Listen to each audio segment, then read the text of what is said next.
ஒரு onion export பண்ற ஒரு கம்பெனியோட கப்பல் நடுக்கடல்ல பிரேக் டவுன் ஆகுது. உடனே அந்த கப்பலை கரையோரமா ஒதுக்குறாங்க.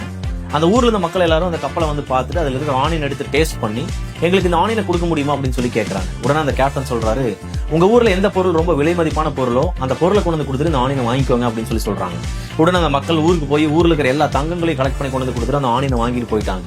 இதை பார்த்து ரொம்ப சந்தோஷமா அந்த கேப்டன் ஊருக்கு திரும்பி போய் இந்த விஷயத்த சொல்றாரு. உடனே பக்கத்து கம்பெனில கார்லிக் எக்ஸ்போர்ட் பண்ற கம்பெனியோட ஓனர் இந்த விஷயத்தை கேட்டு அவரோட கார்லிக் எல்லாத்தையும் அதே கப்பல்ல போட்டு அதே ஊர்ல கொண்டு போய் நிறுத்துறாரு. உடனே அங்க இருக்கிற மக்கள் எல்லாரும் வந்து அந்த கார்லிக்கை டேஸ்ட் பண்ணி பார்த்துட்டு இந்த கார்லிக் எங்களுக்கு கொடுக்க முடியுமா அப்படின்னு சொல்லி கேட்கறாங்க. உடனே அந்த கேப்டன் சொல்றாரு, உங்க ஊர்ல எந்த பொருள் விலை மதிப்பான பொருளோ அந்த பொருளை கொண்டு வந்து கொடுத்துட்டு இதை வாங்கிக்கோங்க அப்படின்னு சொல்லி சொல்றாங்க. உடனே அந்த மக்கள் என்ன பண்ணாங்க அப்படின்னா ஊருக்கு போய் ஊர்ல இருக்கிற எல்லா ஆனியனையும் கலெக்ட் பண்ணி கொண்டு வந்து கொடுத்துட்டு அந்த கார்லிக்கை கேட்கறாங்க. ஏமாந்து போன கேப்டன் ரொம்ப சோகமா திரும்பி போறாரு. அதாவது ஒருத்தர் அவரோட பிசினஸ்ல ஒரு ஃபார்முலாவை யூஸ் பண்ணி அவர் வின் பண்ணிருக்காரு அப்படின்னா அந்த ஃபார்முலாவை 100% காப்பி பண்றதுனால நாமளும் வின் பண்ணிட முடியும் நீங்க நினைச்சீங்கன்னா அது தப்பு. பட் அந்த ஃபார்முலாவை உங்க சூழ்நிலைக்கு தகுந்த மாதிரி மாடிஃபை பண்ணி யூஸ் பண்ற கெப்பாசிட்டி நீங்க வளர்த்துக்கிட்டீங்கன்னா அதே ஃபார்முலாவை யூஸ் பண்ணி நீங்களும் வின் பண்ணலாம்.